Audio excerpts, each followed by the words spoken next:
first met back in 2012. I was a senior in high school, and he had just gotten the job at DST as a trainer there. Rachel and I first met the spring of her senior year in high school, so 2012, and she came to train, and I just started working at DST at the training facility. Well, I remember taking her through her warm-ups, and then there was a moment where she looked up at me, and her eyes kind of cut through me a little bit, and it made me feel a little unnerved because I don't know, I kind of felt vulnerable in that moment, and so that's how we met. But really, it was a pretty professional relationship until we started developing a friendship a couple years later. She was in college, and then we talked for a while and text back and forth, and eventually I think we kind of both towed the line a little bit and didn't know where to jump off, or if we were going to be being unprofessional with the way we were talking to each other. But then a few years later, she started working with us, and a few months later we started dating. Just pretty much took a we were out for a friend's birthday and started talking, really hit it off, texted a little bit the next day, and then the next week at work, the last day, it was a Thursday, June 22nd, 2017.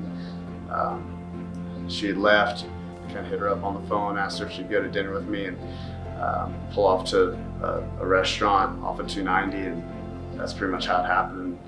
Just kind of been going strong ever since.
I am there for you through it all, good or bad.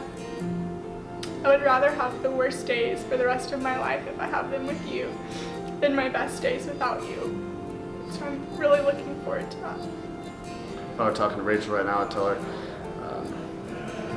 I think I've shown by now how much that you mean to me, how much I love you, and I respect you and admire you and care for you, and I'll never stop doing those things. I'm going to choose you every single day for as long as I live, and I love you, and I'm ready to get this done. It's about showtime, so let's do it.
come together in this holy place to share in this very important moment in Rachel and Kevin's life. You are about to assume mutual relationships and responsibilities and the promise of undying devotion. Nothing is easier than saying words, and nothing is harder than living by them day after day. Love between a Christian husband and wife means caring as much about the welfare and happiness of each other than about yourself. You'll be looking in the same direction together. Burdens will be lighter because you divide them. Joys will be more intense because you share them together. No other human tie is more tender, no other vows more sacred than these you are about to assume. Rachel, you're the warmest, kindest, and most loving woman I've ever known. When I'm running low on faith, you are God's reminder to me to draw closer to Him every day. I could never imagine spending a life of love, pursuing God with anybody else. Proverbs 18:22 says, "He who finds a wife finds a good thing and obtains favor from the Lord." In you, I am positive that I've found that good thing. I promise to love you sacrificially as Christ loves the church. I promise to lead you and be yours only for all my days. I take you to be my wedded wife from this day forward. For better or worse, for richer, for poor, in sickness and in health, to love and to cherish till death do us part. According to God's holy ordinance, I pledge myself to you. I love you with my entire heart. Our story is proof that God made us specifically for one another. You make me so happy, and you show me Jesus every single day, in your words and in your actions. You're going to be an amazing husband. You're patient, you're kind, passionate, trustworthy, faithful, sexy, and you love me like only you can love me. I'm so excited to be your wife and to make you a dad. You're going to be the best dad to our kids. I promise to strive to make our marriage a picture of Christ in the church, to forgive and be merciful and understanding. I promise to never stop pursuing your heart. I promise to assume the best in you. I promise to take care of you. I take you, Kevin, to be my wedded husband from this day forward, for better, for worse, for richer, for poor, in sickness and in health, to love and to cherish till death do us part. According to God's holy ordinance, I pledge myself to you. Before God and your family and friends, you have pledged your lives to each other, and you have sealed your marriage with rings. We bless you tonight in the name of Jesus. We honor and celebrate you. Kevin, you may kiss your bride.